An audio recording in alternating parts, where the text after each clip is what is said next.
Welcome back to another edition of These Game Pass Games to Leave In, and Do I Have a Guide? And first up, we have Dordogne.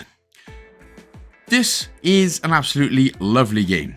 It looks beautiful, it is relaxing and chill, and only takes about 3 to 4 hours to complete. And yes, I do have a guide which I will link in the description box.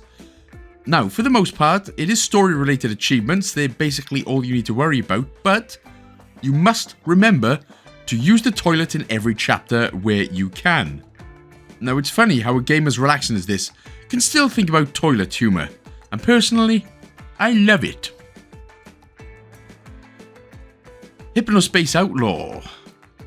I can't even begin to explain how weird, cool and hilarious this game is. For one, I highly suggest doing this on PC, just trust me on that. Mouse and keyboard is faster and less wrist pain inducing than the Xbox controller.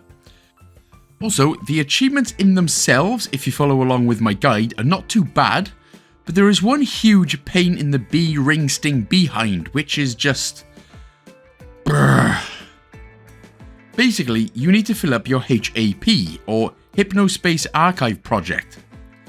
There was meant to be a sneaky way you could do it to make it a lot shorter and easier, but when I tried it, it didn't work and it deleted my game save entirely.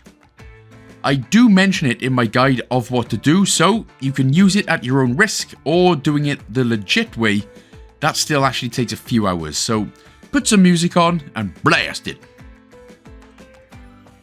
Rolling Hills, make sushi, make friends.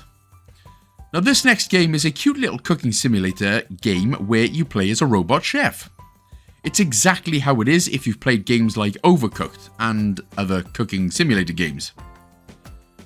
While this is a fun game, the grind on it is pretty excruciating. You need to get friendship levels up to max, purchase items, unlock recipes and hats, but the big one is getting your restaurant to level 20.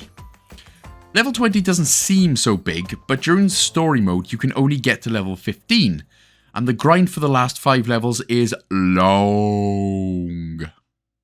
So if you do get into this, well, hopefully you love cooking sim games enough to grind it out.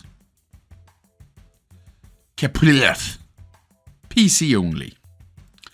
Next up is a game from a genre that I'm very much not particularly keen on, but for what I've seen, it does look like and it can be a fun game. It's a survival sandbox type game where you need to pick up items, kill a bunch of hard-ass bosses, and yeah, do all that stuff.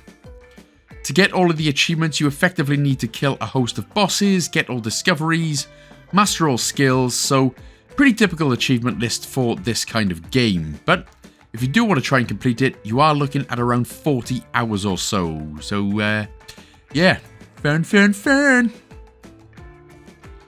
Isonzo. So this is actually a very fun game.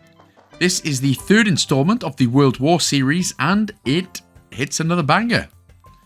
This first-person shooter for the completion will take about 60 to 80 hours to complete, because although the achievements are easy enough to get in terms of getting gold medals and doing miscellaneous tasks, etc., the big grind is getting all classes to level 20, reach 2,000 kills, plus a whole bunch of other online stuff.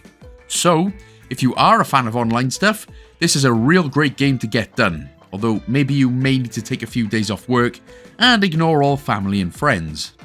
If not, then you can bypass it, or play it for 5, or do what you want. You're a grown-ass beautiful person yourself. My time at Sandrock. Now this is genuinely a fantastic role-playing management game, but to get the full 1k, you're going to need to get your goggles on and do a pretty deep dive. You are going to be looking at least 80 to 100 hours to do this. There is a whole lot going on and a lot to achieve, such as repairing things, making things. You got to win a whole bunch of things on the hardest difficulty and so much more. Now this genuinely, like I said, is a very cozy and a great game, but if you're only in it for the achievements, you are going to be in for some late old night. Depersonalization, PC only. And the last one on the list is a game that I have no idea about. All I know is it does actually look pretty cool. It's a turn-based role-playing game, which is basically the same as a lot of games coming out these days. And you've got to defeat some pretty cool-looking monsters. Generally not sure on the completion time either, but from what I've seen, it is another chunky boy. So, if this is your kind of game, go nuts, eat nuts, enjoy those nuts. And there we have it for another edition of Games Leaving and Do I Have a Guide? Let me know if any of these tickle your pickle, and I'll see you in the next one.